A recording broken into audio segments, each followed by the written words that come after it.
अध्याय तीसरा, अनुसूचित जाति, जनजाति एवं अन्य पिछड़े वर्ग का स्वरूप। इस देश में अनुसूचित जाति, जनजाति एवं अन्य पिछड़ा वर्ग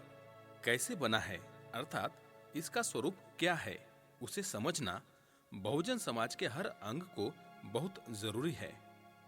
अन्यथा बहुजन समाज नहीं बन सकता है। इस बारे में अध्ययन करने से यह पता चला है कि यहाँ हिंदू, मुस्लिम, सिख, ईसाई, पारसी व बुद्धिस्ट आदि विभिन्न धर्मों को मानने वाले लोग रहते हैं। उनके सामाजिक जीवन का स्वरूप उनके अपने अपने धार्मिक विश्वासों के अनुसार बना है, परंतु हिंदू समाज, जिसकी संख्या सबसे अधिक है, इस समाज का स्वरूप एक सोची समझी साजिश के तहत रचा गया है, जिसके अनुसार हिंदू समाज को 4 अलग अलग वर्णों में बांटा गया है, अर्थात ब्राह्मण, क्षत्रिय, वैश्य व शूद्र। प्रत्येक वर्ण कौन कौन सा कार्य करेगा और समाज में उसको कौन सा स्थान प्राप्त होगा, यह सब जन्म से ही निश्चित कर दिया गया है। वेदों, शास्त्रों, स्मृतियों, रामायण और गीता के अनुसार ये 4 वर्ण केवल काम के बंटवारे के लिए ही नहीं बनाए गए हैं, अपितु उनका अभिप्राय यह है कि समाज के इन 4 वर्णों को एक दूसरे से बिल्कुल अलग थलग रखा जाए। इनमें सामाजिक मेलजोल पैदा होने की कोई संभावना न रहे। 4 वर्णों में ब्राह्मण को सर्वश्रेष्ठ स्थान दिया गया है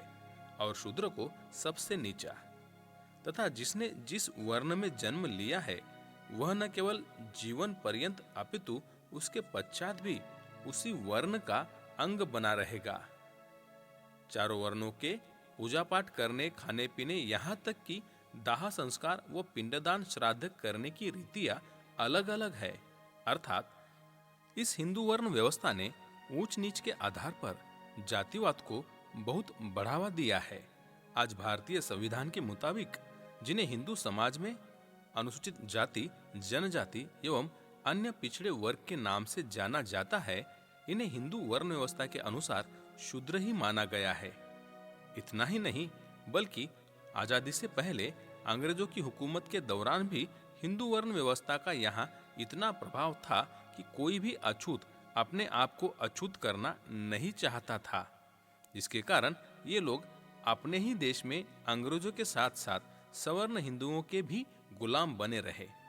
बाबा साहब डॉक्टर आम्बेडकर इन लोगों की इस दोहरी गुलामी से बहुत चिंतित थे और यह सोचते थे कि अंग्रेजों के देश छोड़ने के बाद सत्ता सवर्ण हिंदुओं के हाथों में आ जाएगी। इसके बाद भी ये लोग पहले की तरह हिंदू वर्ण व्यवस्था के अनुसार गुलाम व लाचार बने रहेंगे, अर्थात इनको एक ही गुलामी से छुटकारा मिल पाएगा, परंतु हिंदू वर्ण व्यवस्था रूपी दूसरी गुलामी से छुटकारा नहीं मिल पाएगा। इसलिए उन्होंने सवर्ण हिंदुओं की मानसिकता को ध्यान में रखकर देश को आजाद होने से पहले अंग्रेजों से कहा था कि अछूतों के अधिकारों का फैसला आपकी हुकूमत के दौरान ही हो जाना चाहिए, अन्यथा आपके जाने के बाद इन्हें कुछ नहीं मिलने वाला है। अंग्रेजों ने बाबा साहब डॉक्टर आम्बेडकर की बातों को गंभीरता से लेकर अछूतों को अधिकार देने का फैसला लिया, लेकिन किन किन लोगों को अछूत मानकर अधिकार दिए जाए, इसकी जांच करने के लिए अंग्रेजों ने सन 1928 में लॉर्ड लिथियन की अध्यक्षता में एक कमेटी का गठन किया, जिसके बाबा साहब डॉक्टर आम्बेडकर भी सदस्य थे। इस कमेटी ने पूरे देश का दौरा किया, लेकिन इससे सवर्ण हिंदू काफी चिंतित हुए और उस समय जहां जहां इस कमेटी ने अछूतों की जांच करने के लिए दौरा किया, वहां वहां उन्होंने अछूतों को हर प्रकार से गुमराह करके अछूतों की बन रही सूची में शामिल होने से यह सोचकर उन्हें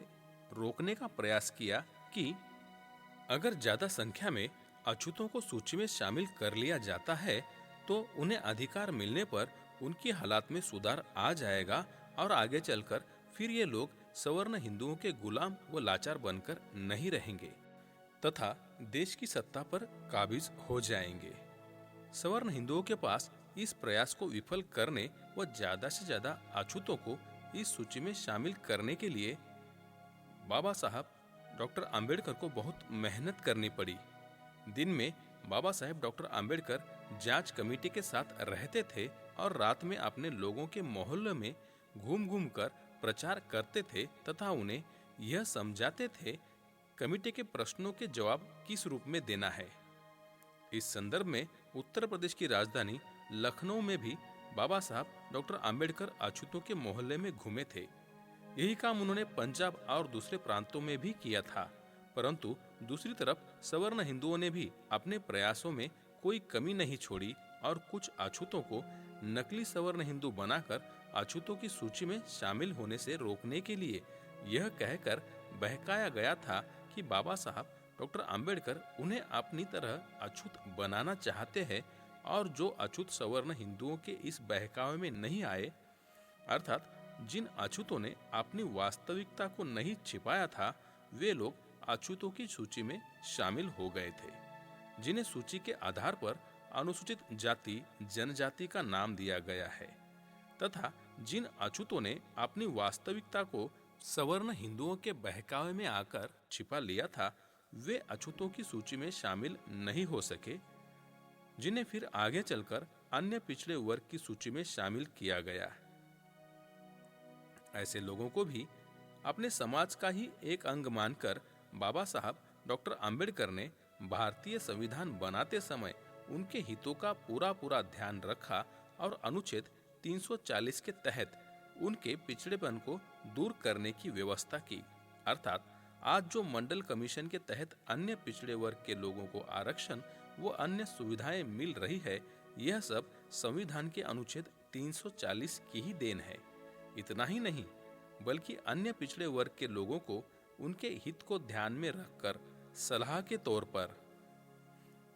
सन 1948 में बाबा साहब डॉक्टर आम्बेडकर ने लखनऊ में उन लोगों को यह कहा था कि अन्य पिछड़े वर्ग से कहे जाने वाले लोग जो वर्ण व्यवस्था के अनुसार चौथे वर्ण अर्थात शूद्र वर्ण में आते हैं, जिनकी समस्याएं अनुसूचित जाति जनजाति के समान है। मैं नहीं कहता कि ये आपस में रोटी बेटी का संबंध करे, परंतु अपनी समस्याओं के समाधान के लिए उन्हें उनके साथ मिलकर आगे आना चाहिए। इस प्रकार अछूतों की जांच के दौरान सवर्ण हिंदुओं द्वारा सभी प्रकार के हथकंडों को अपनाने के बावजूद भी बाबा साहब डॉक्टर आम्बेडकर के अथक प्रयासों के कारण अछूतों की जांच होने के बाद जब इनकी एक सूची बनी, अर्थात एक समाज बना, तभी इनकी संख्या करोड़ों में गिनी गई, जिसके आधार पर उनके लिए आरक्षण व अन्य सुविधाओं का अनुपात निर्धारित किया गया। संक्षेप में ऊपर इन सब बातों को मद्देनजर रखते हुए बहुजन समाज के हर अंग से यह कहना है कि बहुजन समाज को बनाने के लिए उसके स्वरूप को समझना जरूरी है, जिसका यहाँ वर्णन किया गया है।